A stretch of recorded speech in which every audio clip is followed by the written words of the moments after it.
Welcome, Final Fantasy VII fans, to the second episode in our series dedicated to diving headfirst into the complex and sometimes elusive lore of Final Fantasy VII.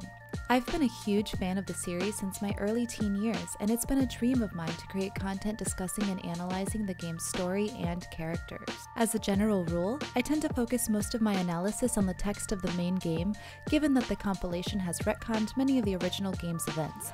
Should I break or bend this rule, I promise to be transparent.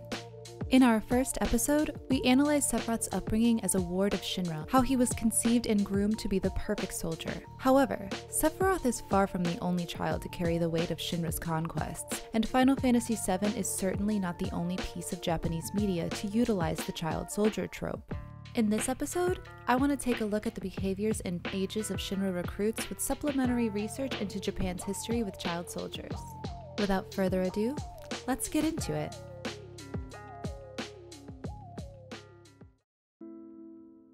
As per the previous episode, we've concluded that Sephiroth was 12 years old when he both enlisted in soldier under the first class rank and was sent off to the front lines in the war with Wutai.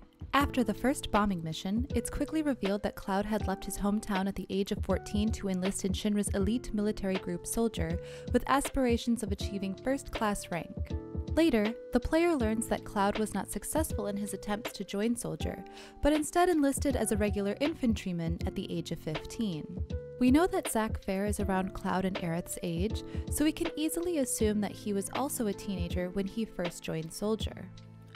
So we have 3 confirmed cases of ShinRA recruiting children for military purposes, and though this is a small sample size, it's definitely enough grounds to make the argument that ShinRA is targeting children for their military.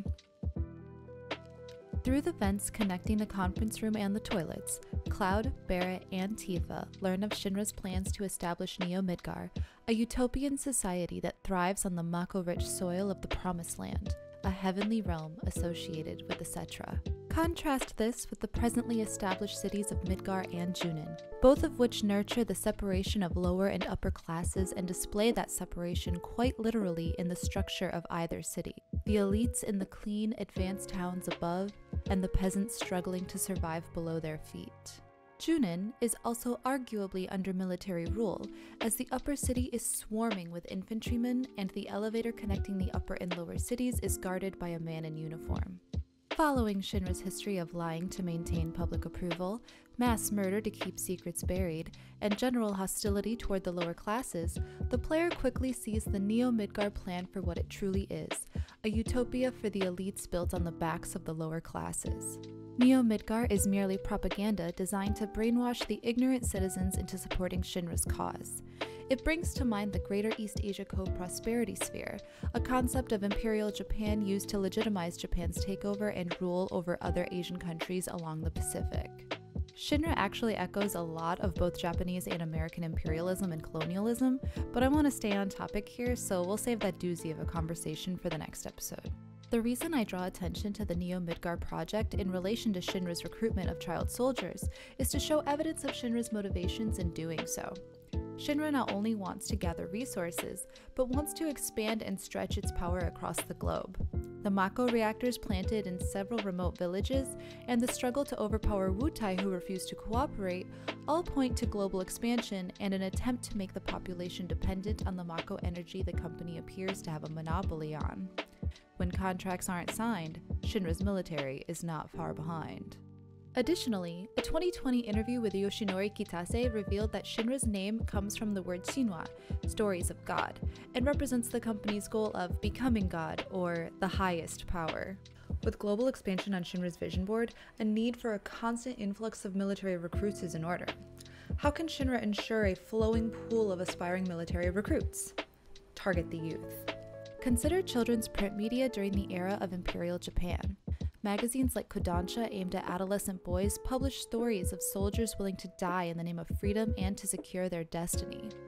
These stories also often blurred the line between fact, fiction, and fantasy, and centralized children as the protagonists. Furthermore, they inspired young boys and girls through tales of martial glory, sacrifice, patriotism, and foreign perfidy. While the original 1997 release of Final Fantasy VII doesn't have any clear examples of media aimed at children to lure them into a military career, there are several instances in which children proclaim their desire to be great soldiers like Sephiroth, or even Cloud, who appears before them in the standard soldier uniform. I would also argue that Sephiroth himself acts as a living mythology for ShinRA's military. His unmatched power and accomplishments during the Wutai War are still whispered among citizens of various towns, even years after the war has ended. He acts as the perfect example of the ShinRA military and inspires others to aspire to his greatness. Being that Sephiroth and Soldier in general have reputations that precede them as the ultimate power in Gaia's world, children, teens, and adults will be primed to view ShinRA favorably, perhaps even with admiration. Furthermore, the highest paying careers are likely under ShinRA's employership, encouraging people to either travel to the headquarters or welcome ShinRA into their homes with open arms under the assumption their presence will bring progression to their front door. With the children properly brainwashed and joining the military branch steadily, ShinRA has a suitable foundation to advance forward with military force against any threat to their power. But what does this mean for the children? I want to dive into the potential psychological impact of military life on children. How exactly are they manipulated to kill in the name of some greater power? What does this mean for their development into adulthood? What could this mean for the society at large? To help me answer those questions, I met with my good friend Rin of Lion's Den Projects to give some insight, being that she is someone who has previously hosted a panel at Anime Next to discuss child soldiers as portrayed in Japanese media. So, why exactly would some government entity or some major entity want to recruit children for military purposes? So there are big points that they would want to do this. First is indoctrination, and we see this historically in Hitler Youth, Imperial Japan, even North Korea. By recruiting children, they are instilling nationalism and a regime rhetoric in these kids, and that is key to spreading those ideas throughout the population. The second point is that it's symbolic, especially in the Japanese literary trope, where we frequently see this, starting back just before World War II.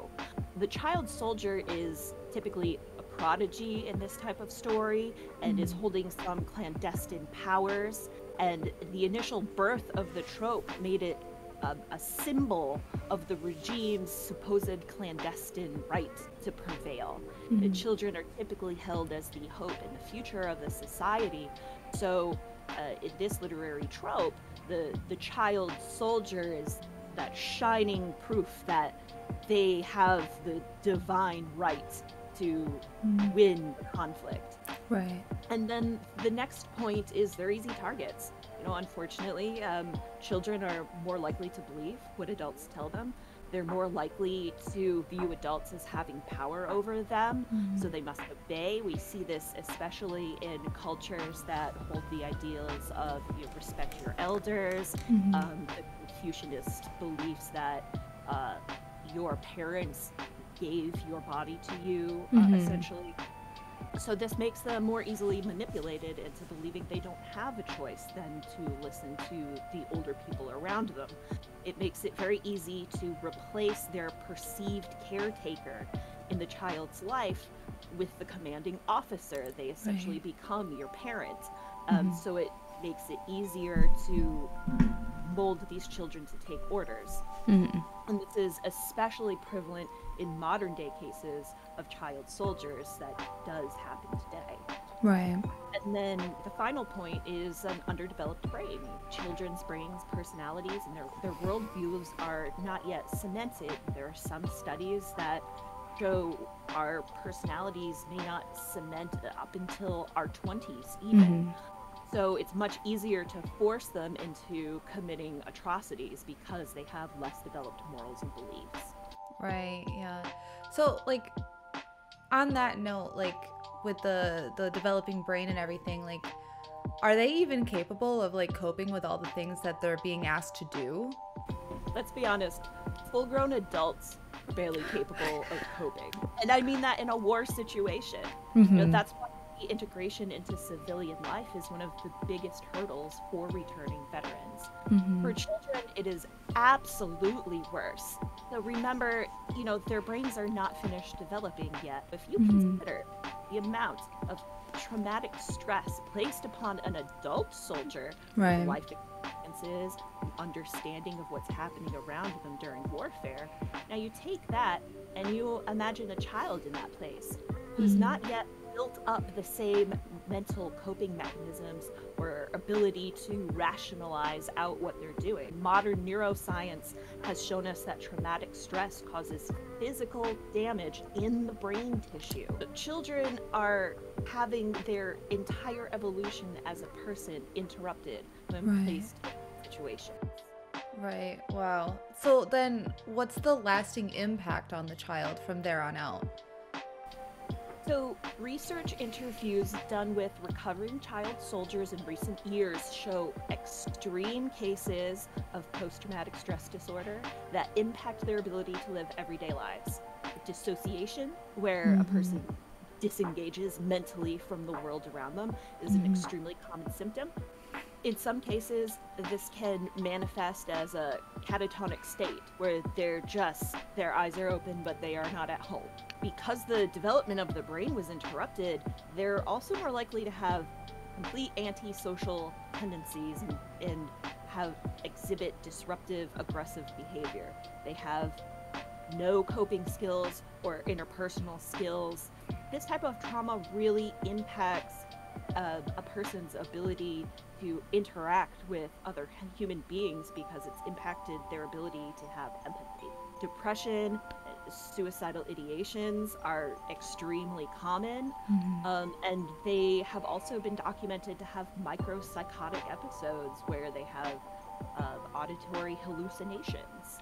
Wow. It's really quite sad the huge amount of damage being in this situation can have on a child.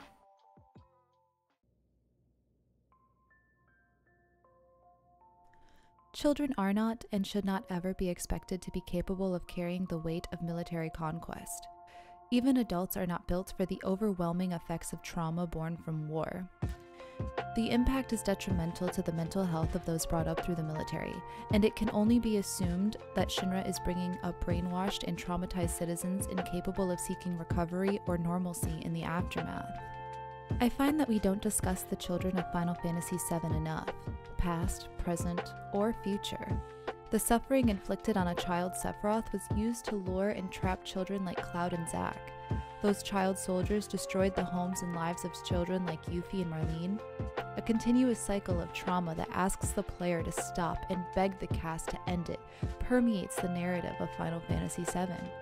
It echoes the realities of so many children in our own world, and I think that's what makes Final Fantasy VII so deeply relatable. I've always said that Final Fantasy VII felt like home, and its characters felt like old friends or relatives. I see the childhood version of me and the childhood versions of them.